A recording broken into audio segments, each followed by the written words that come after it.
Para concluir con las exposiciones y para desarrollar el tema trata de personas con fines de explotación sexual, contamos con la presencia del doctor Ricardo Valdés, director ejecutivo de Capital Humano y Social.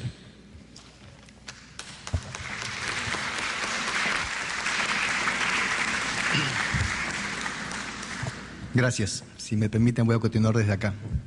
Mientras pone la presentación, un poco estaba pensando aquí en los amigos policías y pienso que una analogía que ellos pueden tener muy bien, sobre todo aquellos que conocen las normas de tránsito, es que una trabajadora sexual que no porta condón es como un conductor que no está con el cinturón de seguridad. Entonces, en ese sentido, creo que eso más bien habría que penalizar lo contrario. ¿No les parece? Bien, vamos entonces un poco al tema que me toca a mí abordar. Trata de personas con fines de explotación sexual. El concepto de trata de personas es un concepto nuevo para un problema realmente muy antiguo. Yo voy a tratar en esta exposición, estos 20 minutos que más o menos tengo asignados, quizás un poco menos, no lo sé, que queden en claro algunas cosas muy, muy específicas. La primera, ¿qué cosa se entiende por trata de personas? Porque es bastante más amplio que el tema de la explotación sexual. Quisiera también que sepan ustedes qué cosa involucra y cómo se diferencia el tema de la trata de personas con lo que sería la explotación sexual comercial de menores de edad. Y a su vez, cuál sería la diferencia, aunque ya ha sido bastante precisa la señora Ángela Villón en el tema del trabajo sexual, o como se denomina en nuestras leyes, la prostitución. ¿Cuál sería la diferencia también con la trata de personas? También he escuchado a la señora Ángela Villón mencionar el tráfico ilícito de migrantes y las expulsiones. Entonces, también voy a comentarles brevemente lo que se entiende en nuestras normas por el tráfico ilícito de migrantes. Dicho esto, pediría que pasen a la siguiente lámina, en esta de aquí.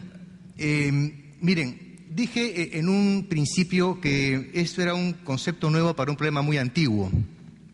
La trata de personas como concepto recién se regula en el año 2007, en enero de 2007, es la ley 28950, y recoge lo que internacionalmente recién se plasma en el protocolo de Palermo en el año 2000, y este Congreso acepta esa norma internacional en el año 2002. Es a partir de ahí en que la legislación nacional debe adecuarse a las normas internacionales y se empieza a hablar de trata de personas. La trata de personas, digo entonces, que es un concepto nuevo para un problema muy antiguo, porque básicamente lo que penaliza la trata de personas es la explotación, como veremos más adelante, todavía no. Y la explotación viene desde hilo tempore, desde la presencia del ser humano en este mundo.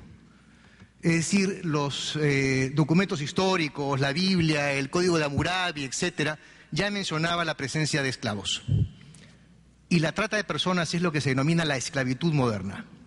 Y dentro de la esclavitud está no solamente aquella referida a las situaciones laborales, sino también referida a los servicios sexuales. Pero aquellos servicios sexuales que se practican bajo condiciones de vulnerabilidad y bajo condiciones de secuestro o de impedimento hacia la voluntad del ser humano.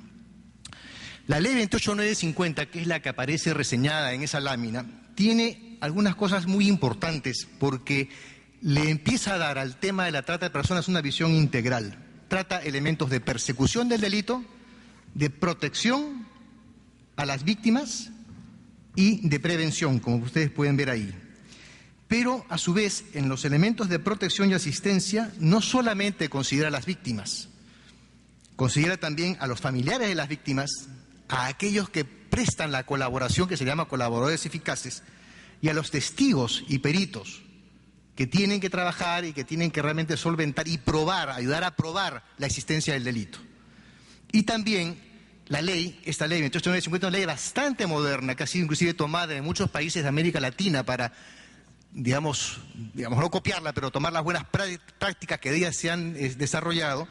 También considera una serie de instrumentos, de herramientas que se le da a la policía, a la fiscalía, al Poder Judicial, como es la presencia del agente encubierto, la posibilidad de controlar las comunicaciones con orden judicial, se entiende, y la colaboración eficaz. Entonces, esto es un poco lo que es la trata de personas. ¿Qué cosa es, en esencia, la trata de personas? Vamos a la siguiente lámina. Ahí hay un cuadro que la explica.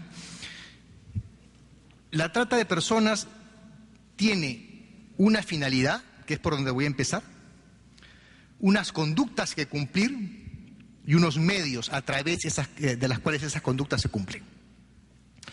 Es decir, toda situación de explotación, ya sea para la venta de niños o adopciones ilegales, para la explotación sexual, para la mendicidad, el traslado de menores, la retención de menores para ejercer la mendicidad, la explotación laboral, en términos de lo que es trabajo forzado o servidumbre, y las situaciones de extracción de órganos, son todas las finalidades que la norma de trata de personas toma en cuenta.